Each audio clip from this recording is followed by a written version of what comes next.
अस्सलाम वालेकुम जी। बहुत बहुत ईद मुबारक सबको। और आज है ईद का पहला दिन, यानी जो दुबई में और सऊदी अरब में और मेरे ख्याल में अमेरिका कनाडा में जो लोग मौजूद हैं उनकी ईद का आज है पहला दिन। और जो कि अब ऑलमोस्ट इख्तिताम पजीर हो गया, क्योंकि इस वक्त रात के जो है वो कोई 12:45 हो रहे हैं। और मैंने सोचा कि थोड़ी सी बात हो जाए आप लोगों से, क्योंकि बहुत दिनों से बड़ा लंबा गैप आ गया था, जो कि हमेशा आता है।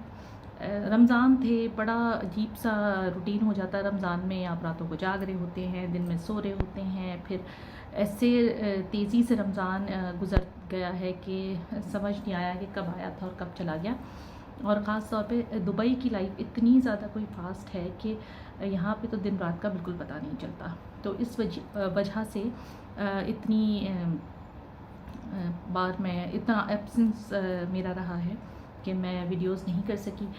क्योंकि रमज़ान थे तो मैंने कुछ अपने गानों का सिलसिला भी रोका हुआ था, लेकिन आज से हम फिर स्टार्ट करेंगे अपने गानों का सिलसिला और एक नए गाने के साथ। मैं सही बताऊं, मैं अभी वीडियो स्टार्ट करते हुए बिल्कुल भूल गई थी, वरना मैं स्टार्ट करती। लेकिन अब दोबारा से वीडियो बंद करके दोबारा से जो है वो क्या कहेंगे आप, री रिकॉर्ड करने का मेरा जो है वो बिल्कुल भी दिल नहीं है, इस वजह से क्योंकि मैं बहुत थकी हुई हूँ। लेकिन इसके बावजूद मैं सिर्फ इसलिए आई कि एक तो आप लोगों को ईद मुबारक कह दिया जाए, और दूसरा ये कि जो पार्ट 4 से लेके पार्ट 1 से लेके अब तक पार्ट 4 तक हमने जो एक कहानी को चलाया था, उस कहानी में बीच में मुझे कुछ आपसे बातें करनी थी जो हमने इससे पहले वाली वीडियो में की थी, जो कि मेरी उस स्टोरी का पार्ट नहीं थी। अच्छा, उस स्टोरी का जो हमने लास्ट पार्ट किया था उसमें मैंने आपको बताया था कि मेरा कीमोथेरेपी का एक्सपीरियंस कैसा रहा, लेकिन उसमें मैंने पूरी बात आप लोगों को नहीं बताई थी। बस यहाँ तक बताया था कि जब हम कीमोथेरेपी के लिए जाते हैं तो किस तरह डिफरेंट लोगों से पूछने पर हमें डिफरेंट किस्म के जो है वो व्यूज़ मिलते हैं और सजेशंस मिलते हैं, जो बाज़ औक़ात हमारे किसी काम के नहीं होते।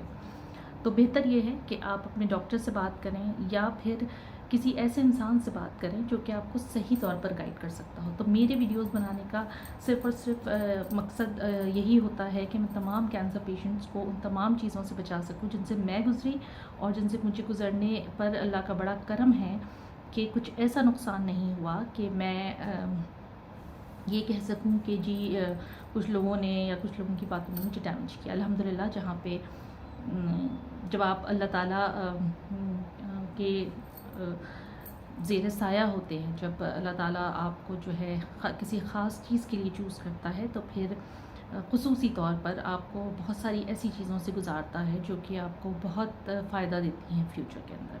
अच्छा जी, आज मैं ये बात करूँगी कि देखिए जी, मैंने शुरू में ये भी आप लोगों को बताया था, जो आगे मैं इसकी मज़ीद आपको डिटेल बताऊँगी कि 13 साल बहुत हेल्दी और बहुत माशाल्लाह से एक्टिव गुजारने के बाद मेरा कैंसर रिलैप्स हुआ 2021 में।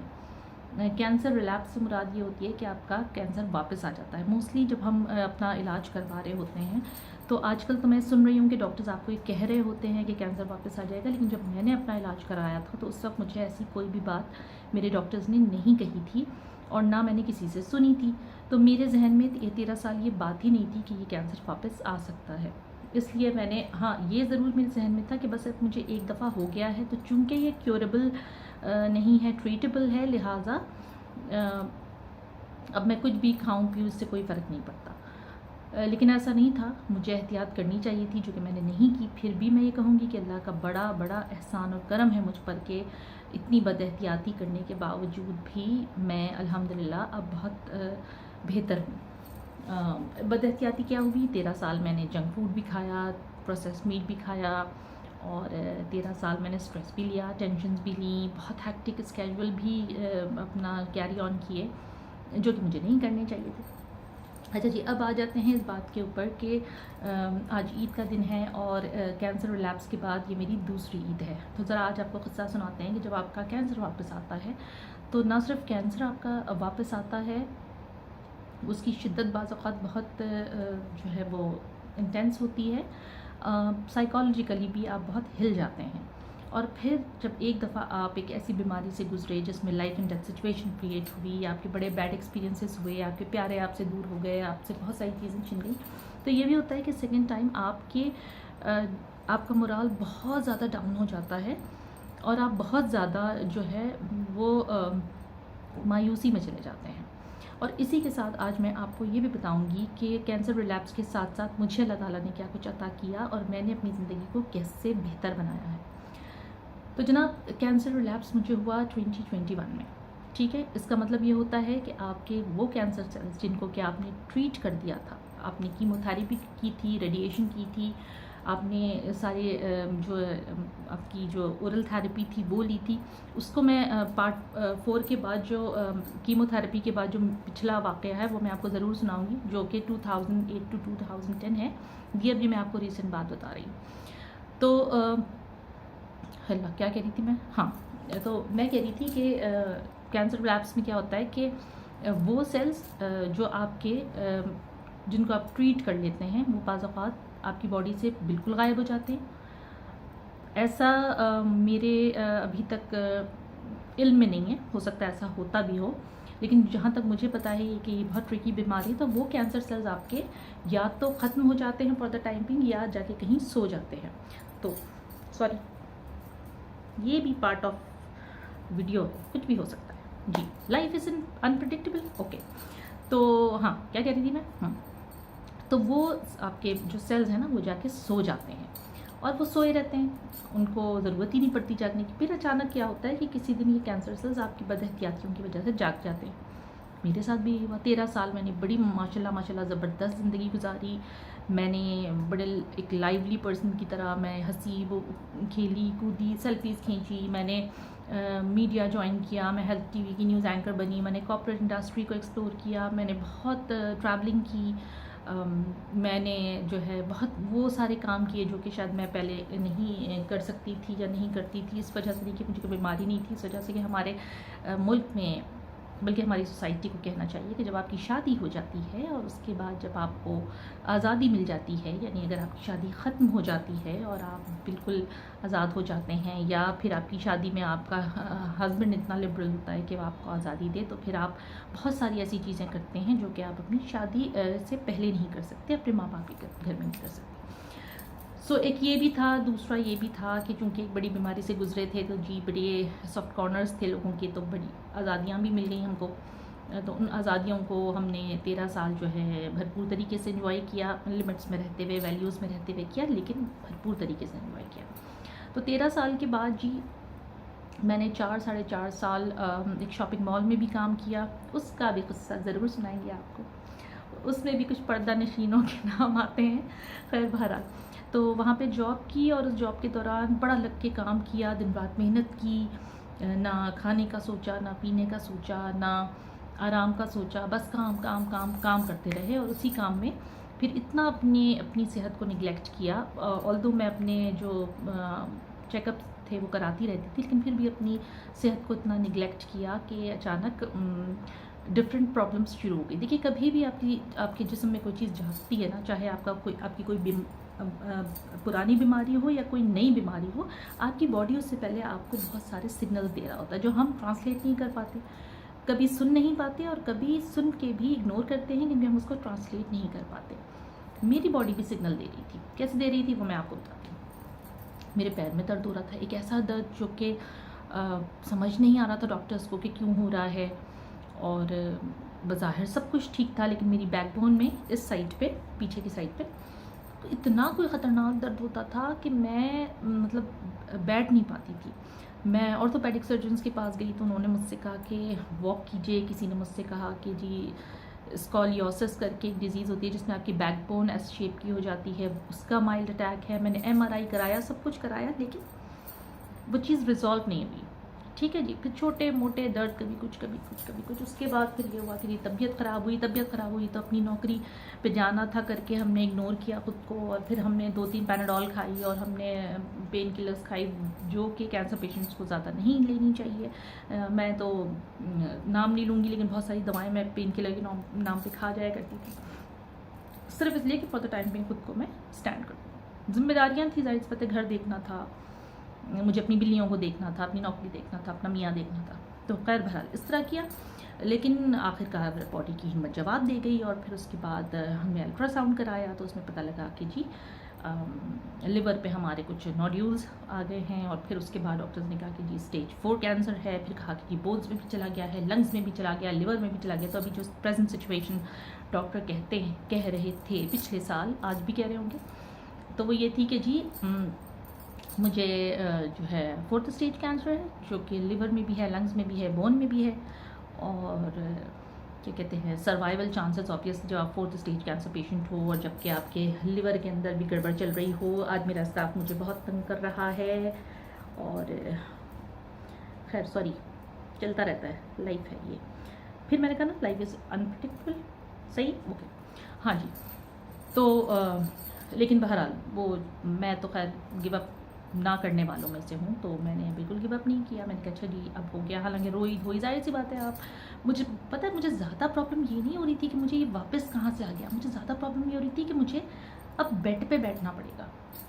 ये देखें, ये ना कभी कभी ऐसा होता है, मैंने कहा ना मैं दोबारा रिकॉर्ड नहीं करना चाहती, लेकिन कुछ ना कुछ ऐसा होगा कि मुझे दोबारा वीडियो, लेकिन मैं नहीं करूँगी, मैं ठीक हो गई हूँ। ओके, हाँ जी। तो मैंने जो है अब ज़रा गर्दन अपनी कम हिलाऊंगी ताकि जो है ये फिर से ना खिसक जाए। तो क्या कह रही थी मैं, हाँ मैं ये कह रही थी कि रोए, जाहिर सी बात है, उलझन परेशानी ये थी कि जी बिस्तर से लगना पड़ेगा।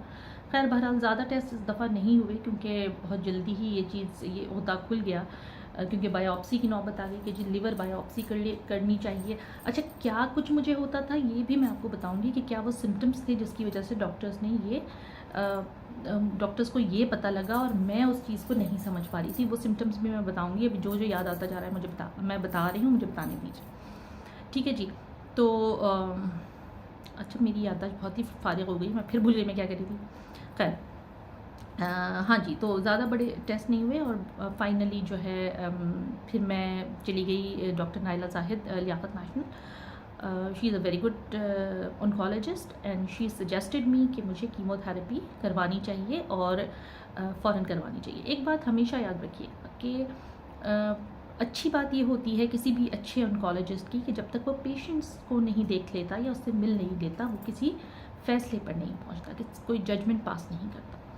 तो I met doctor Naila Zahid और मैंने उनसे पूरी सिचुएशन पूछी। अच्छा, जब नहीं सॉरी, मैं थोड़ा सा पीछे जाती हूँ। देखा, यही होता है मेमोरी लॉस। बायोप्सी हुई हमारी, लिवर में गड़बड़ लगी जी, बायोप्सी हुई। बायोप्सी का जो रिज़ल्ट था वो ये था कि जी प्राइमरी ब्रेस्ट कैंसर सेल्स ने दोबारा से मुझे हिट किया है और टारगेटेड एरियाज़ ये 3 थे, ठीक है। प्राइमरी ब्रेस्ट कैंसर सेल्स का क्या मतलब हुआ, यानी 2008-2010 में जो ट्रीटमेंट मैंने ली थी और उसमें जो सारे सेल्स मैंने जो मेडिसिन ने मार दिए थे, उसमें कुछ सेल्स, क्योंकि ट्रिकी बीमारी है, वो जाके कहीं छुप गए थे और सो गए थे। बहुत अरसे तक ये सोए रहे और फिर ये ट्रिगर कर गए। उसकी बहुत सारी रीजंस मैंने आपको पीछे बताई हैं। प्रोसेस्ड फूड ले लिया था, स्ट्रेस लिया था, बहुत ज़्यादा ओवरबर्डन किया था खुद को, मैंने बहुत अपनी बॉडी को थकाया था, स्ट्रेस खैर मैंने बहुत लिया था, तो वो दोबारा से जाग गए थे। अच्छा, ये बड़ी पॉजिटिव बात थी, क्योंकि देखिए अगर आपका कैंसर रिलैप्स है, कैंसर आपको वापस आया है, तो कैंसर वापस आया है, अब कौन सा आया है, पुराना आया है या कोई नया कैंसर आया है? क्योंकि अगर नया कैंसर आया तो इसका मतलब है सेकेंडरी कैंसर है। अब जो सेकेंडरी कैंसर है वो किस नौइयत का है ये पता लगाना पड़ता है। वो एग्रेसिव भी हो सकता है कि वो दिनों में, महीनों में आपको चटपट कर दे, और कुछ ऐसा भी होता है कि जो जैसे टहलते टहलते बाग में आ गए, थोड़ी बहुत गड़बड़ की, 2-3 फूल पत्तियाँ तोड़ी और फिर जाके सो गए। तो कुछ इस तरह का मुझे अपना मामला लगता है कि अच्छा, मैं तो बड़ा इनसे मैं कह रही थी भाई तुम कहाँ से आ गए अचानक, अच्छा भला मेरी लाइफ चल रही है, मैं अपना मतलब मुझे घर में पर्दे चेंज करने थे और सोफ़े चेंज करने थे और ये करने थे और ये साहब आ गया। खैर जनाब, फिर बात आ जाती है कि डॉक्टर नाइला साहिद ने मुझे कहा कि जी कीमोथेरेपी करूँगी मैं आपकी। मुझे कीमोथेरेपी में इसलिए इशू नहीं था क्योंकि मैं गुजर चुकी थी और मुझे ये पता था, थोड़ा सा फियर तो था, लेकिन अच्छी बात यह है कि मेरी डॉक्टर ने मुझसे ये कहा कि भाई अब बहुत एडवांस हो गई हैं। और सिर्फ एक डॉक्टर ने नहीं कहा, अल्हम्दुलिल्लाह आई एम ब्लेस्ड कि मेरी जो बहन हुई हैं उनके बड़े कॉन्टैक्ट्स हैं डॉक्टर्स के साथ, बल्कि मेरी बहन की पूरी फैमिली डॉक्टर्स ही की है। तो उसकी वजह से मुझे बड़ा फ़ायदा मिल गया कि मुझे डिफरेंट डॉक्टर्स के पॉइंट ऑफ व्यूज़ मिले और पता ये चला कि जी अब चूँकि बहुत एडवांस हो गया है सिस्टम, तो अब कीमोथेरेपी इतनी टफ नहीं है जितनी कि पहले थी जब मैंने 2008 में कराई थी। तो कोई डरने की बात नहीं है। जो worst to worst case scenario में हो सकता था वो ये था कि बाल चले जाते, आईब्रोज चली जाती और लैशेस चली जाती और नील्स नीले पड़ जाते या टूट जाते और स्किन ख़राब हो जाती।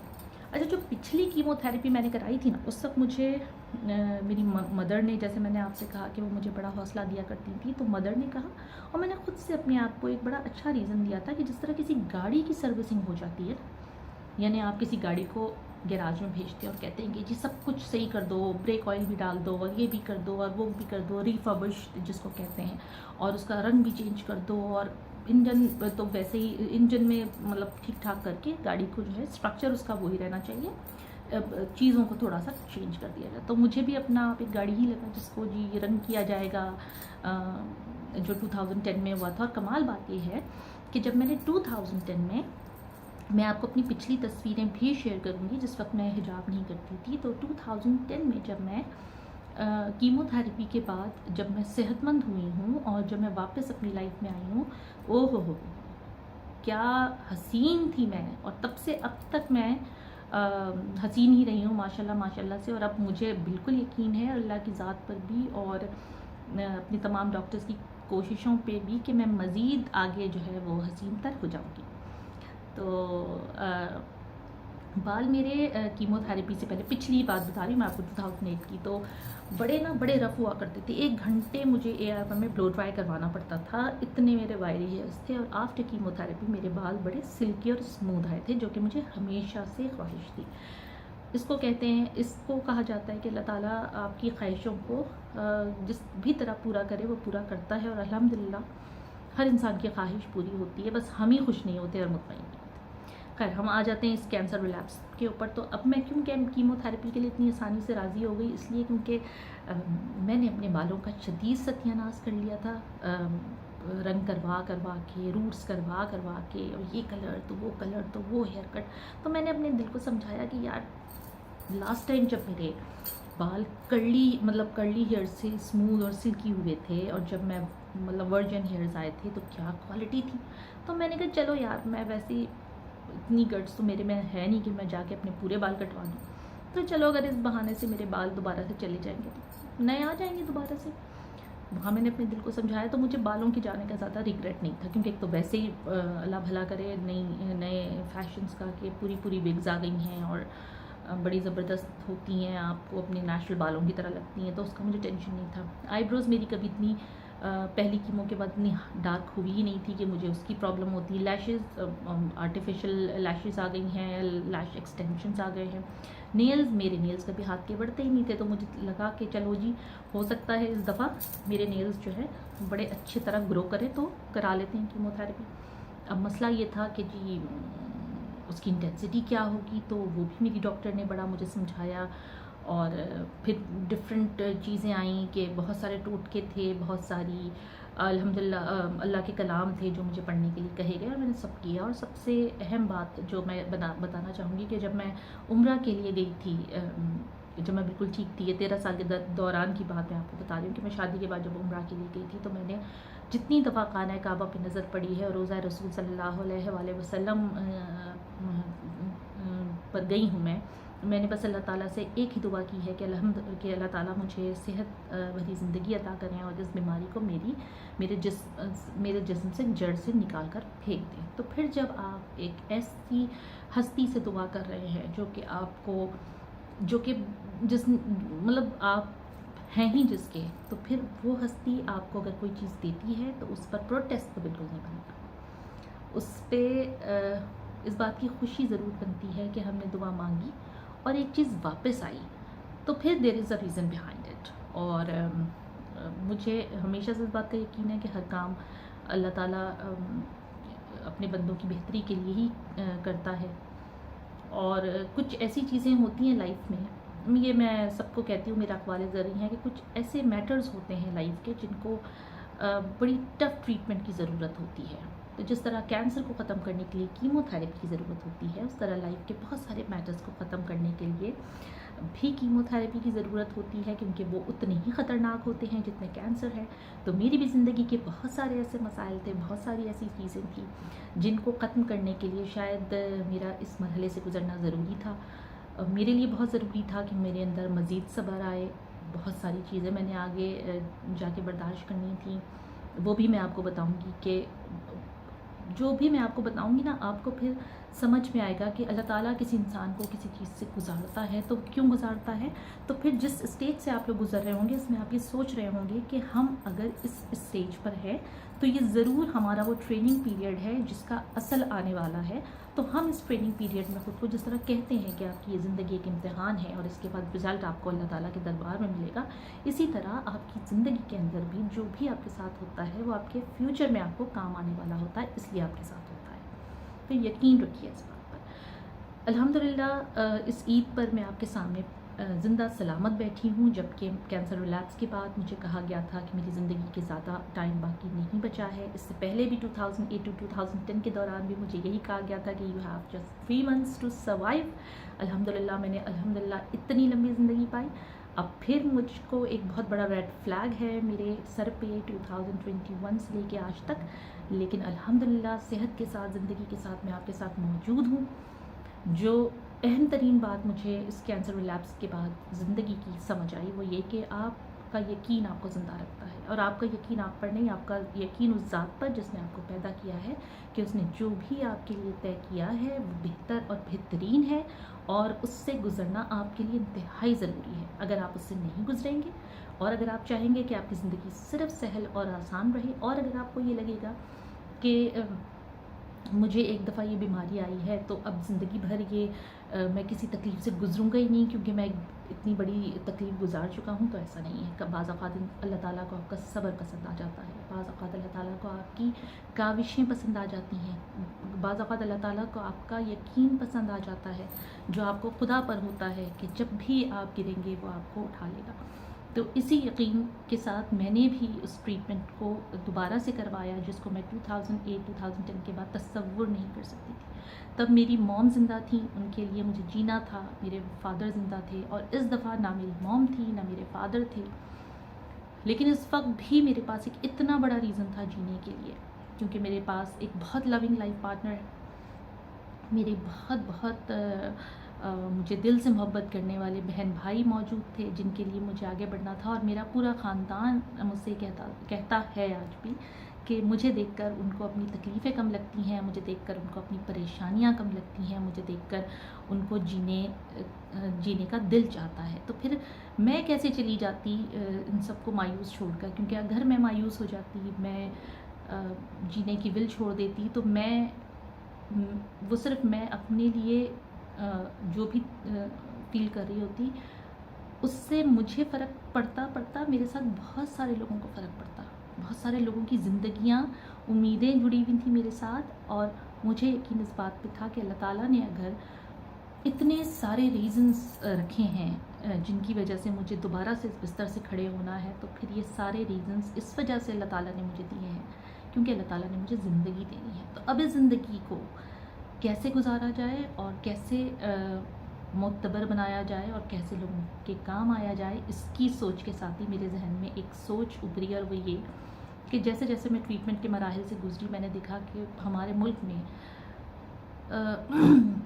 बदकिस्मती सिर्फ ये नहीं है कि आपको एक बीमारी है, बदकिस्मती ये है कि आपको एक बीमारी हो और फिर आपके पास पैसा ना हो। फिर सबसे बड़ी प्रॉब्लम यह है कि पैसा भी हो लेकिन आपके पास कोई गाइडलाइंस ना हो। लेकिन सबसे बड़ा जो प्रॉब्लम है वो है अगर आपके पास कम पैसा है, कम वसाइल हैं और आपके पास इंफॉर्मेशन भी पूरी नहीं है। तो बस यही सोच कर, और फिर जब मैंने ये बेहिसी भी देखी जिसकी मैं आगे भी बात करूँगी कि किस तरह एक कैंसर पेशेंट जब वो फीमेल होती है, माँ होती है, बीवी होती है, बहू होती है, तो किस तरह उसके अपने रिश्ते उसको ट्रीट करते हैं।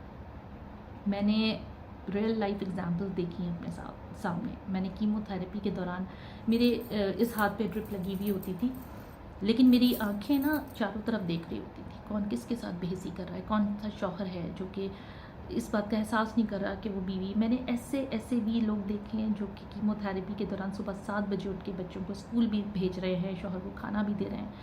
तो ऐसे में मैं सजदा शुक्र बजा लाती हूँ कि अल्हम्दुलिल्लाह अल्हम्दुलिल्लाह मेरी इस बीमारी में मुझे इतना मतलब इतनी सहूलतें थी मेरे घर वालों की वजह से, मेरे हस्बैंड की वजह से और मेरे बहन भाइयों, मेरे दोस्तों की वजह से, कि मुझे मेरे रिश्तेदारों की वजह से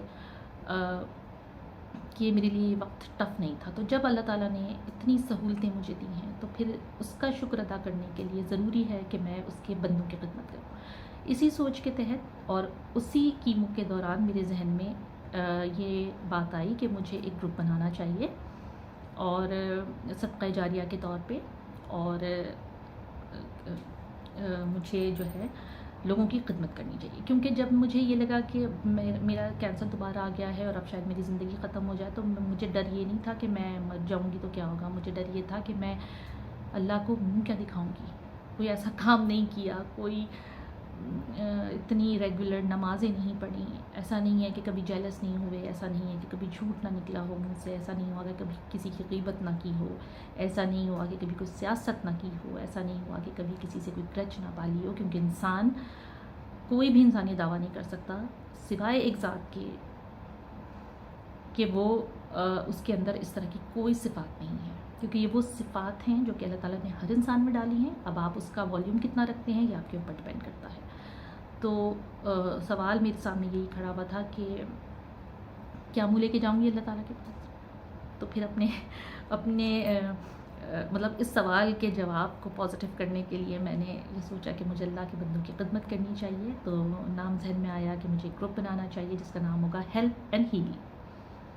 तो हेल्प एंड हील के अंदर मैं लोगों की फ्री ऑफ कॉस्ट काउंसलिंग करती हूँ। ना सिर्फ उनकी बीमारी कैंसर के हवाले से करती हूँ, बल्कि हर बीमारी के हवाले से करने लग गई हूँ।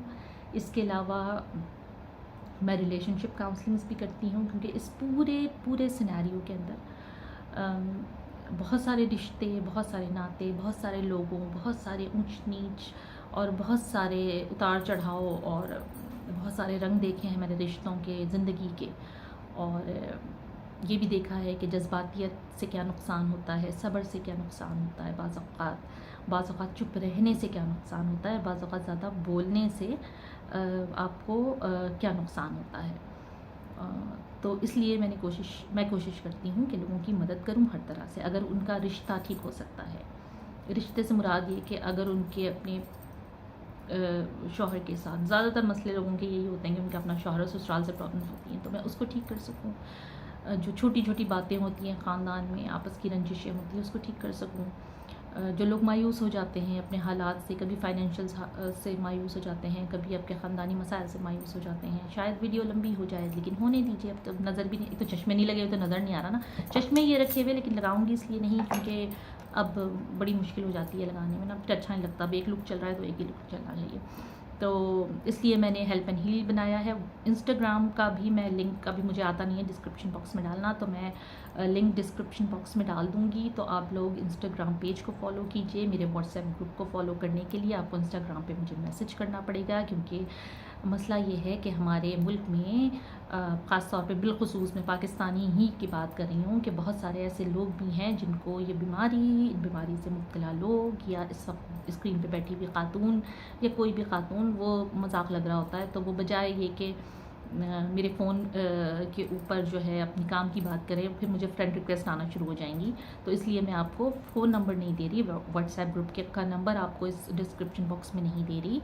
आप लोग जब मुझे इंस्टाग्राम पे मैसेज करेंगे तो फिर वहाँ पे भी मुझे थोड़ा सा इवैल्यूएट करना पड़ता है। तो प्लीज़ हेजिटेट मत कीजिएगा अगर मैं आप लोगों से बहुत सारी डिटेल्स मांगूंगी, क्योंकि सिर्फ इसलिए मांगती हूँ कि मैं नहीं चाहती कि व्हाट्सएप ग्रुप के ऊपर कोई भी ऐसा एडिशन हो जाए जो कि मैं ब्लाइंडली कर लूँ और उसके बाद फिर वहाँ पे मौजूद ख़वातीन को, क्योंकि मैं सही आपको बता रही हूँ। मैं इस वक्त कहना नहीं, मैं क्या कहते हैं, बहरिया टाउन कराची में रहती थी दुबई आने से पहले। तो वहाँ पे कुछ ग्रुप्स के अंदर मेरी एक दफ़ा बात हुई, तो एक साहब ने बड़ा क्रूल तरीके से हंसते हुए कहा था कि अब आप ये मत कहिएगा कि आपके एक कैंसर पेशेंट है। मैं दुआ गो रहूँगी कि अल्लाह ताला उनकी इस गलती को माफ़ फरमाए, उस वो साहब को, क्योंकि नादानिस्तगी में बोल गए हैं, उनको नहीं अंदाज़ा हुआ कि इनका एक छोटा सा लफ्ज़ सामने वाले को तकलीफ़ दे सकता है।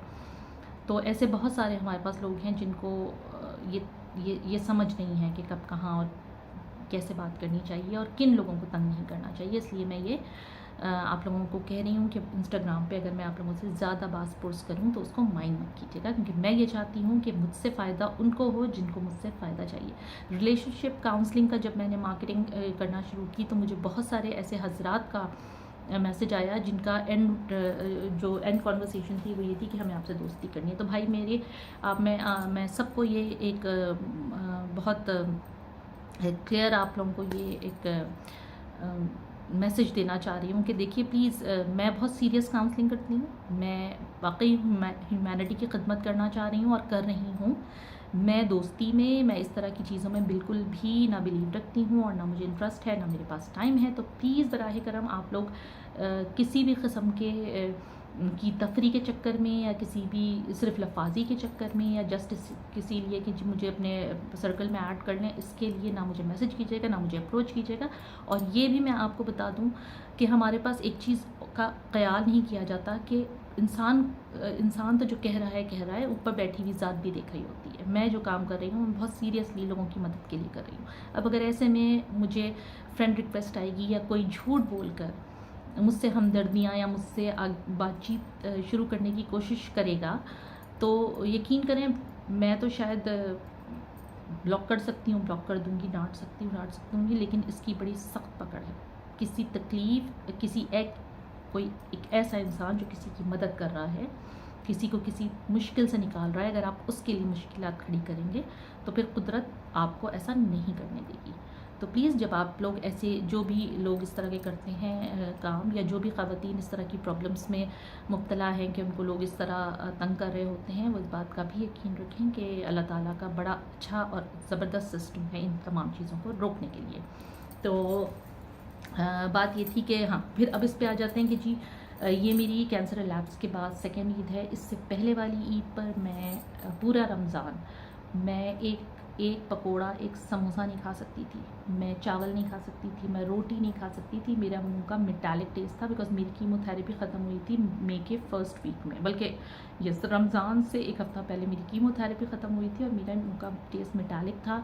मैं सिर्फ इंश्योर पे या फिर मैं चिकन यखनी पे थी, या मैंने पूरा रमज़ान मेलन्स खाए हैं, हर तरह के मेलन्स खाए हैं। इसके अलावा ना मैं कुछ खा सकती थी, ना मैं कुछ पी सकती थी, ना मैं रोटी खा सकती थी, ना मैं डबल रोटी खा सकती थी, और भी बहुत सारी चीज़ें थी जो कि मुझे मना थी खाना, लेकिन जो मैं खा सकती थी मैं वो भी नहीं खा पा रही थी।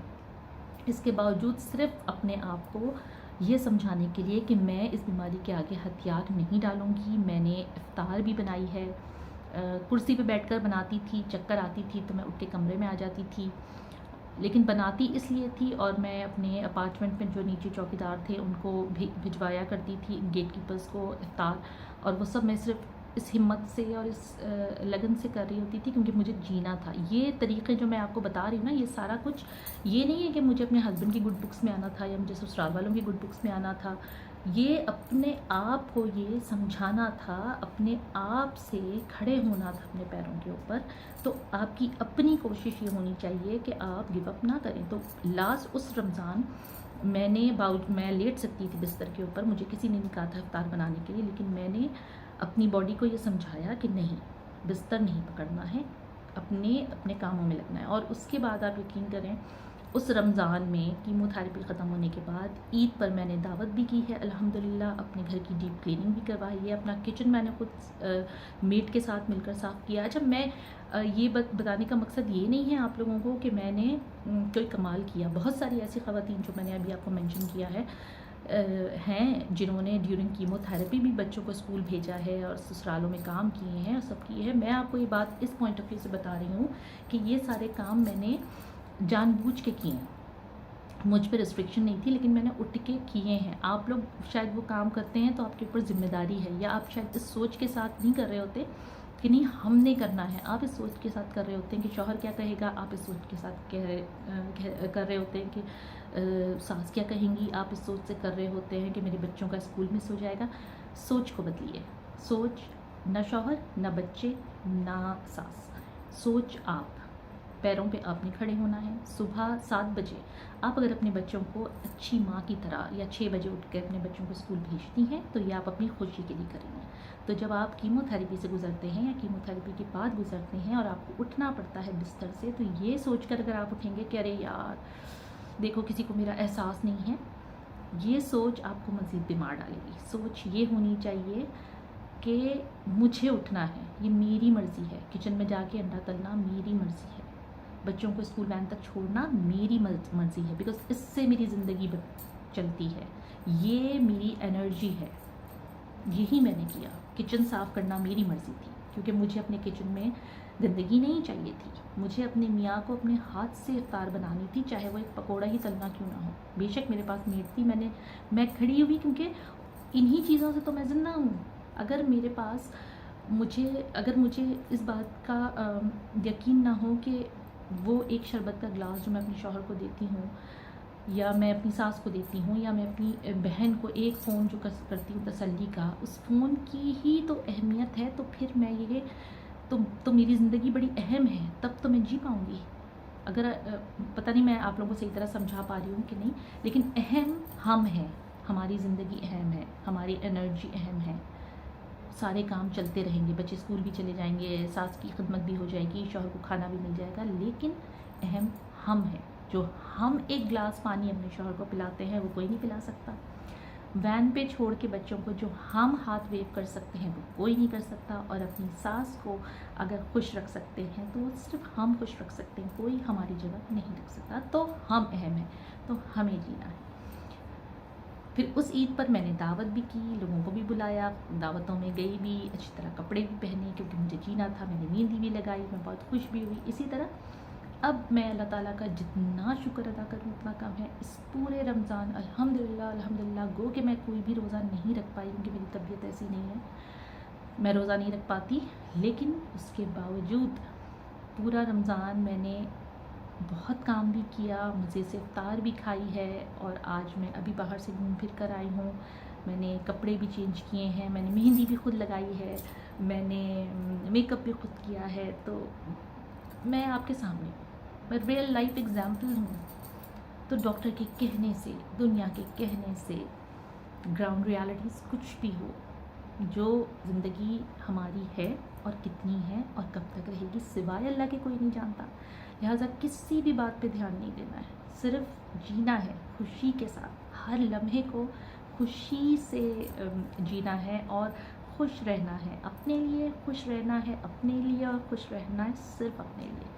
क्योंकि अगर हम खुश तो हमारा घर खुश, हम खुश तो सारा जहां खुश, और हम खुश और हमारे इर्द गिर्द के लोग खुश तो फिर हमारा अल्लाह खुश।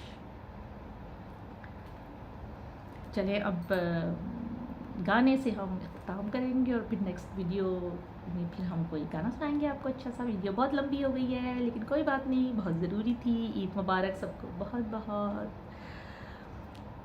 हर घड़ी बदल रही है रूप जिंदगी, छाँव है कहीं कहीं है धूप जिंदगी, हर पल यहाँ जी भर जियो, जो है समा